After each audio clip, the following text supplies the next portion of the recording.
ए भाई बिहार के बिहान हो गई। अरे वाह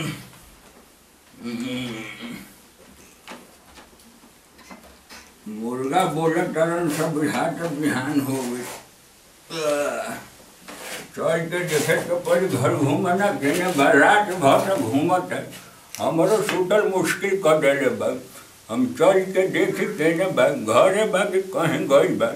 रात में रहत नहीं थे, पता न कहाँ कहाँ घूमता। हमारो मुश्किलें कैले बस सुतल देखी कहाँ बा। वही तरह भाग बस समझ के बाहर हो गई बा। बाकी ना घर घूमन बाबू रे घर घूमन अरे के बुझाता हम कहाँ सुतल बानी।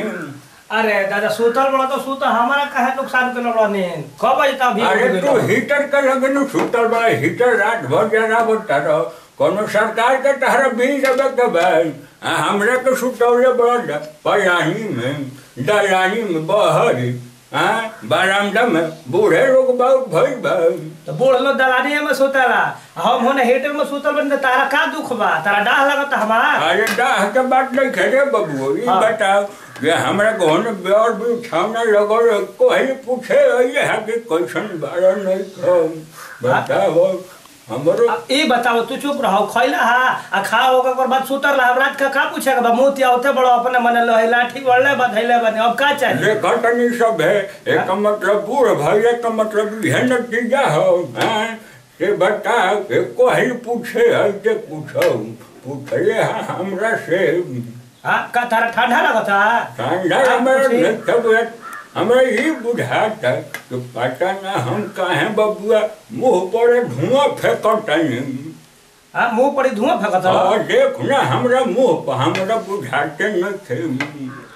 हां देख दिखाओ हां अरे हां होई तो धुआं ह और बबुआ बुढ़ा तक लोग फूक देता ढाना में वह ढानवा हमरा के सौर दुटान नलबा के हम धुआं फेंकता नहीं खूब रात भर फेंकले बानी धुआं।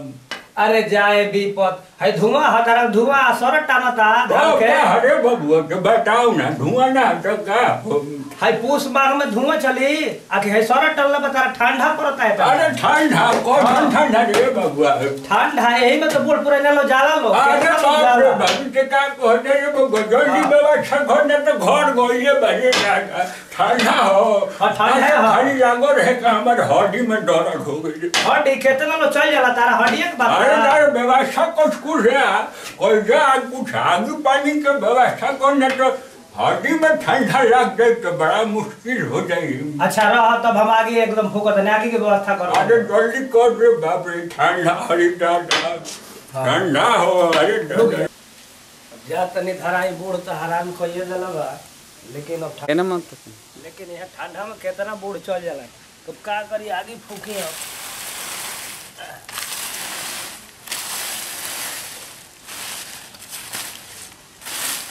ये कौड़ धराई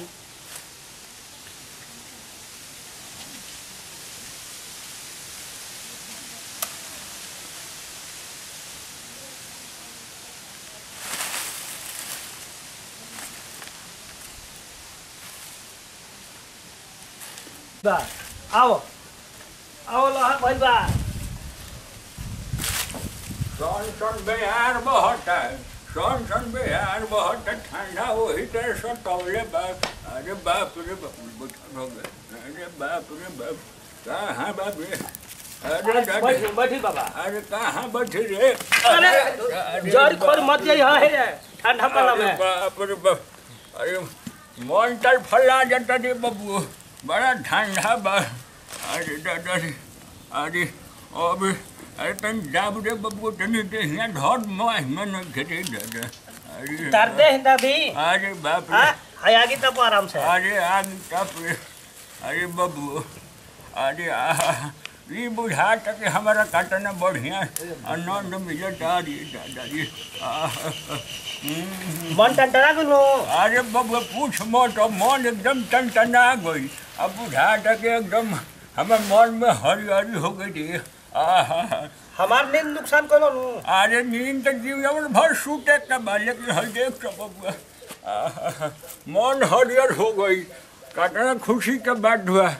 तोरे लेखा कुल लड़का अपने बाबू के सहारा बड़न से रे बबू। हाँ ये आशीर्वाद देता रहो कि गाड़ी देता रहो? अरे आशीर्वाद बा बबुआ।